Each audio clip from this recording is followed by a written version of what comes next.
Hey, what's up, my beautiful people? This message will be for the second half of October's energy, and I hope you're all doing very well out there.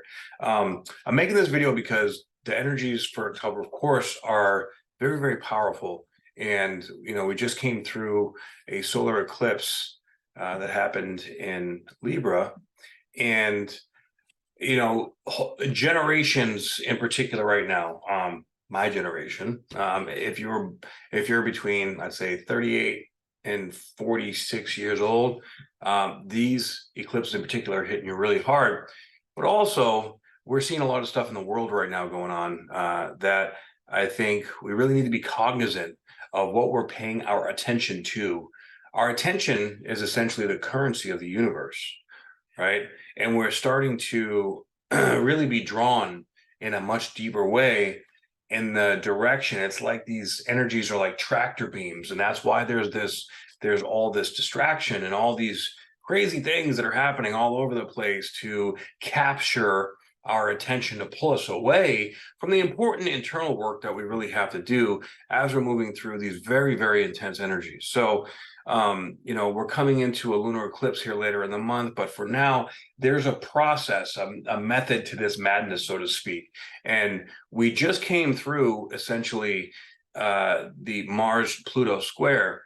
And of course, Pluto just turned direct. So, Pluto is still really going very slow. It's stationed. So that energy is still very, very powerful. And it's still on the point where it's the United States Pluto return, right? So this is like the final realization, or the final nail in the coffin, if you will, of, in particular, the United States.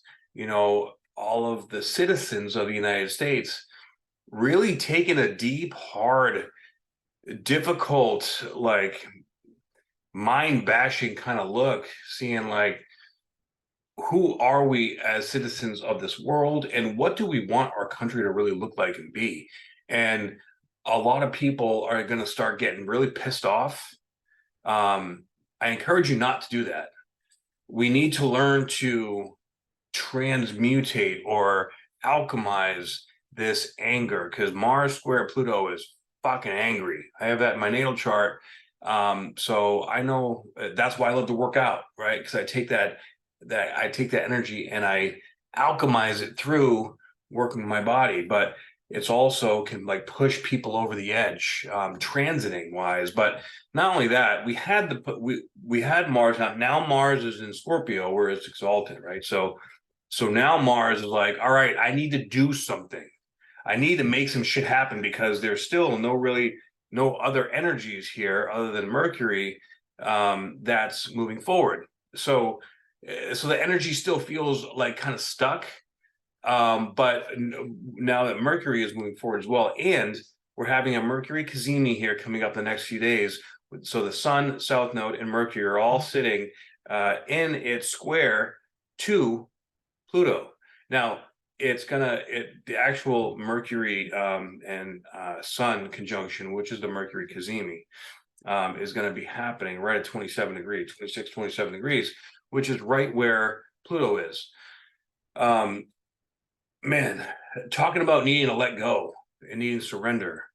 But because Mars came through, that was our divine masculine, right? That's the need to take action, need to do something, getting really angry. And if there's any stuck energy, it could be like feeling very frustrated, feeling very stuck, right? We cannot take any kind of action yet, because we don't know all the information. And this next week, as we come through on October 20th, the Sun and Mercury are going to be exactly square to Pluto. That's when this energy is going to peak. But you see that we're clearing out the South Node. This can be, past, in the past, things are coming back to finalize. And this is, if there's any emotional reaction or reactionary process to anything from your past, it's showing you that you need to work on this stuff, that you still have healing work that you got to do. And this square to Pluto is just throwing it right in your face, because Pluto is not going to be back in this position in our lifetime, right? Which, hallelujah for that. But as it comes into the next phase, it's like, look, Pluto's saying you got to clear this out. You got to get rid of this stuff before you can move into this next phase of your life. Okay, so the sun and Mercury is not quite as frustrating, but it can be, if you're not looking at, yourself honestly, it can be denial, right? But it is going to be right in your face. So there is no, it can be like avoidance of truths, or this could be where health issues pop up. This could be where, things, really come to a final conclusion in relationships that don't have a strong foundation. Or this could be strengthening the foundation of something that is healthy and that is good for you, right? Either way, the energy gets deeper, it gets more locked in through anything that needs to be surrendered to or released, because Pluto is a planet of death and rebirth. And because it's still moving so slow, it's a very deep, slow grind. It's very, very like you're gonna feel it in your body, like there is no fighting the current right now with this energy, because it's finalizing this cycle that started in 2008. It's saying that particularly in the next few months from now until January 21st is when it goes into Aquarius again.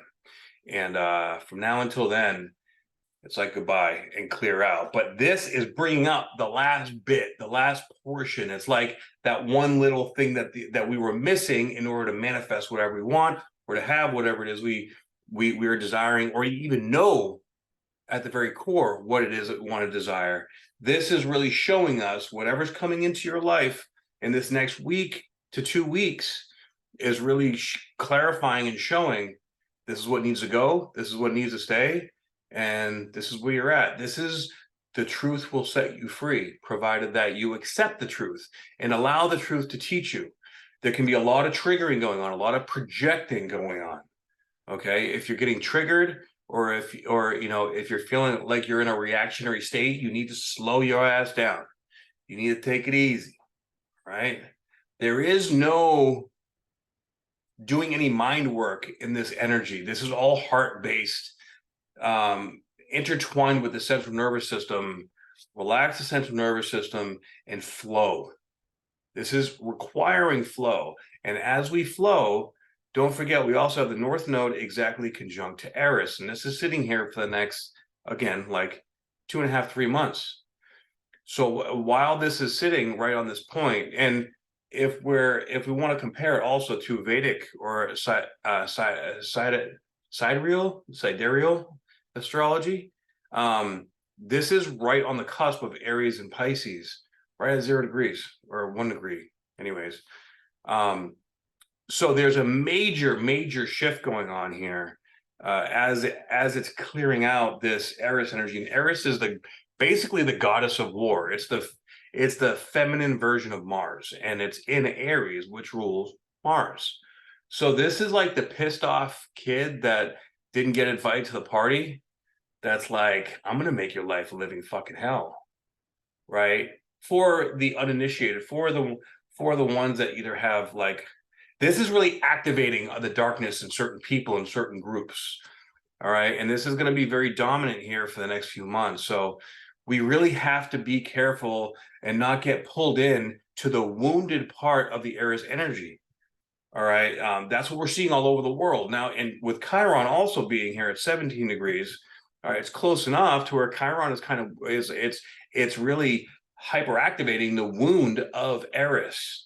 And Aries is farther away than Pluto. So it's a very deep, visceral, unconscious energy. So please bear in mind and understand that we're seeing a lot of wounds, and they're playing. It's like the darkness is playing on people's traumas. The darkness is playing on people's wounds and on people's, anything that people have not processed emotionally, where the energy is getting stuck. They're either going to go full-blown kamikaze into that stuck energy and obliterate themselves eventually, which we see on a large scale is happening right now, right? And I also believe that there's a much deeper thing going on, particularly like if you understand where the chakras are in the world, right? Jerusalem is the throat chakra of the world. So on a deeper level, we're actually looking at and this is a war that's been going on for thousands of years, right? But we're looking at a battle to heal the throat chakra of the world.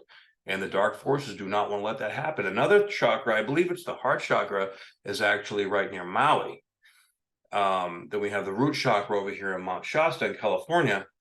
So, there are certain points, activation points, and like these places are sacred portals, if you will, that are being activated and being opened up. And these energies it's like these chakras have been blocked and they're being attacked, because if these things open up, then the collective consciousness is going to see the truth at a deeper and deeper level, faster and faster, right? And the faster we see it, the more we awaken, and the more we awaken, the less power they have. So the inner work, the work on our own throat chakra, the work on our own deep wound of our individual identity and of our identity in relationship to the collective. What is my part that I want to play in all this? What legacy am I going to leave in this world? Now, another big thing that's coming up here, as we have all these energies between Aries and Libra going on, right? We have this lunar eclipse coming up. So we're going to have on October 23rd, of course, we have the sun coming into Scorpio. So happy Scorpio season. Going from Libra to Scorpio, now this is really about digging deep into, like, now we've kind of gone into the relationship stuff, right?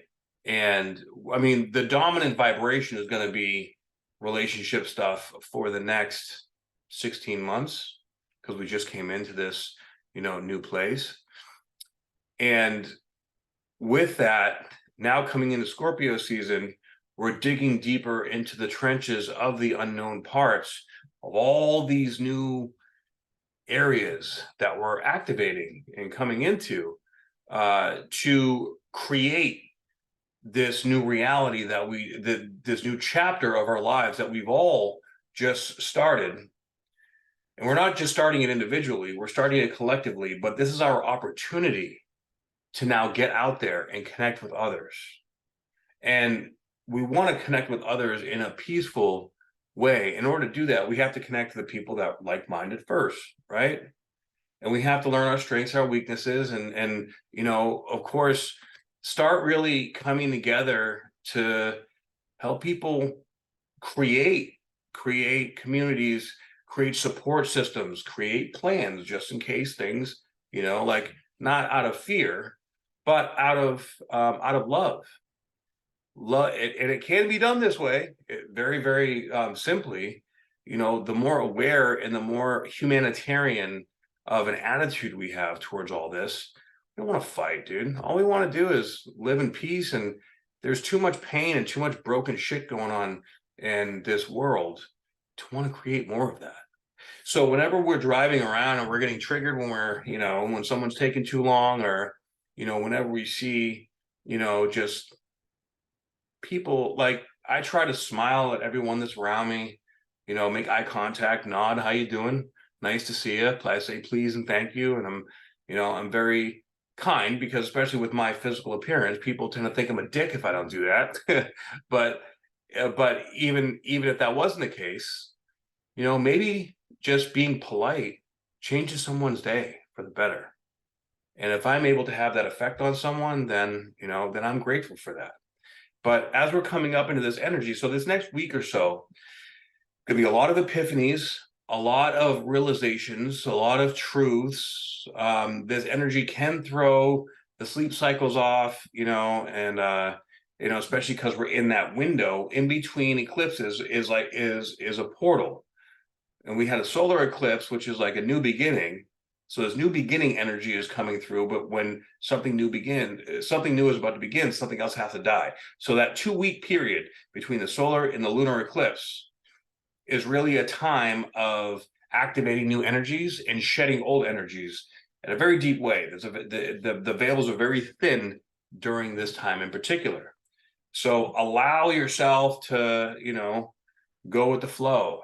Your appetites might change, sleep cycles, dreams might be crazy, but this is also the very last lunar eclipse that we're having in Taurus for the next 19 years. Okay. So with that being said, as we're coming up to this eclipse on the 28th, it's at 5 degrees of Taurus, which, so as you know, the nodes travel counterclockwise. And so the closer they are to the lower numbers means like the more senior or more masterful the energy is, where the planets go the opposite direction, so it's the opposite. But here we're seeing Mars and Mercury, both at 11 degrees of Scorpio. They're exactly opposite to Jupiter. Now, this is a few hours after the lunar eclipse is exact, and it's a partial lunar eclipse. But this is the finalization of looking at our relationship to abundance, our desires, wants, and needs, like finalizing, seeing what we really want, what we want to create, what we really deem is worthy, what we really see is how we want to live our life, how we want to leave our legacy. Coming out with a whole new identity in a whole new way, leveling up in some kind of way. For me, I'm seeing that, I'm working on presentation, how I dress, how I present, my ideas, so I am working on evolving, and I'm getting some really good help. Because I've been so internal with doing all the inner work for so long that I almost kind of forgot how to present it, like in a way that I know I can do my best. And, physical fitness is a big part of that. And getting that back is really bringing me into feeling whole again. So there's sort of a wholeness that we're feeling with the culmination of these energies. But at the same time, we can feel that there's this big new thing that's brewing, that's like all this wholeness had to come together, because we're about to require all that wholeness to manifest and create this new world that we have really been destined to come up into, right? So we are really manifesting our destinies here, but timelines are still unwritten. The timelines that we want to create is being created by our awareness right now. So that's why attention is so incredibly important and powerful.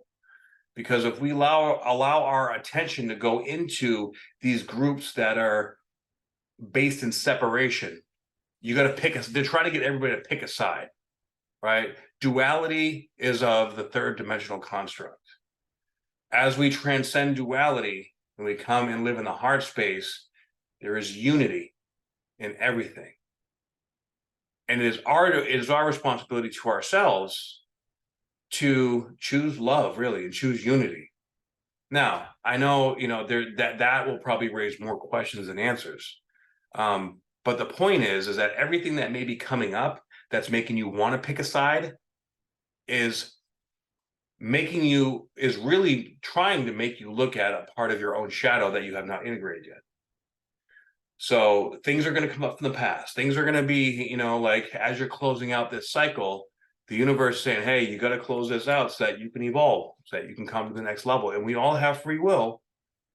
We all have the ability and the opportunity to level up and raise our frequency. The decision will come based on how you choose to deal with your triggers. And if you choose to project and protect and close and,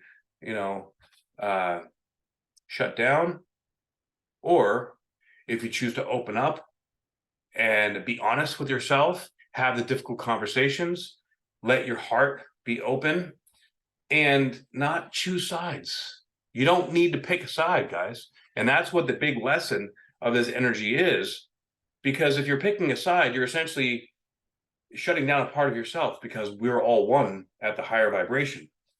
And that's what this is all trying to teach us. I don't care what color you are, what race, what creed, what sexual orientation, it doesn't matter. We are all human, and we're all here to coexist and co-create. And this is what we're all learning at a very, very, very deep level right now. Now, I will say also right now, with Venus in Virgo, after it went through its super long cycle in Leo, right? We learned that very deep lesson about looking at our ego's desires and our heart's desires. And now it's in Virgo, and it's like, yeah, okay, I see what I want, but how the hell do I get it? With all the stress and all the unknowns, you get it through faith. You get it through trusting, and you get it through allowing and being present in the present moment. And I know that might sound like cheesy or like too easy or contradictory. We make it difficult because we've been living the opposite way for so incredibly long, right? Now we also have Saturn sitting here. Now Saturn's going to be going direct here in about 6 days, and it's at 0 degrees of Pisces. So it's starting at that anorectic degree again and coming back to the beginning of 2023, when it's like, all right, did we learn our lessons? Are we gonna really come into the practice of what we've been learning throughout the year, because Saturn is the taskmaster and it's the lord of karma, right? So as that's slowed down, the energy of Saturn is going to be very strong. So karmic lessons are going to be coming. So if you're doing some shit that's outside of your heart's true desire, bad things are going to be happening. So if things are happening that you're not wanting to manifest, you need to look at yourself. Everything is right now, especially, is a reflection of something that you're not willing to look at yourself, or it's a reflection of you honoring your heart, and that's going to bring things that you want, right? And we got to slow down to feel it, to hear it, to see it. So doing more and making things happen right now is actually not the greatest approach. It's like right now, it's like, whoa. There's too much going on too fast, and it can pull you in and wrap you up in it. We don't want to get wrapped up in the chaos energy of Aries. And once the North Node goes past Aries, then the real true colors are going to, and the real things are going to start to come out. Or if you've already let yourself go down that rabbit hole, you're going to kind of realize, have like the veil come off, and then suddenly you're going to be like, oh crap, how did I get here? Where am I? What am I doing? Now another good thing is that this lunar eclipse is conjunct Jupiter. So Jupiter makes everything bigger, right? But so this can be, of course, good or not so good, depending on how you decide to address it and take it. So Jupiter expands it, making it big. So it's going to make it really, really, really, really, really, really obvious as to what you need to do or let go of to find that peace and solace within yourself. And if you keep fighting it, it's going to actually, it's like, to me, like this is like a submission move by a pro MMA fighter. Like they're going to put you in a submission if you keep going down the road that your heart doesn't want to go to. Like, look, if you try to keep doing this, you're going to die, you're going to get a disease, you're going to get broken, you're going to become sick, you're not going to feel good. Stop. So if anything, I might just make it stop. Right? I've had to be stopped a few times. I get it. I've been sitting in the background and looking at all my decisions and all my motives and getting my health and back up one day and one step at a time. We all have to go through those periods every now and then, right? Life is not linear, especially when you're doing the work. So the energies might be a little difficult right now, but you can deal with this difficulty in 2 ways. You can stay in your head and be frustrated and then try to distract yourself, but you're going to notice that these distractions just aren't working anymore, right? You can take a substance, it's not going to give you the same effect or feeling. You can try to go out to a club and distract yourself, or whatever your addiction is, to work, to porn, to relationships, to being in control. Ooh, that control thing is tough. I will say that, and those things are going to become very, very destructive right now if you are doing anything to hurt yourself like that. So please don't do that. Now, what is good for you, or what is going to be healthy for your growth and evolution is going to feel like flow. It should come to you. And when it comes to you, it should feel right. If it doesn't feel right, if it makes you question, or if you have to write a list down and you get it in your left brain, then it ain't right for you. Not right now. Okay? So, this is really the bulk of the energy that we're going to be feeling here. And we're building up to that and getting the awareness and aha moment through the Sun and Mercury, Cazimi. That's the Sun, Mercury, Cazimi in and of itself is communication to the soul. And crossing over the South Node is past life lessons, past lessons, things coming up from the past that you may have to face or feel or have a conversation with that are uncomfortable. But pay attention to where that comfort or discomfort is in your body.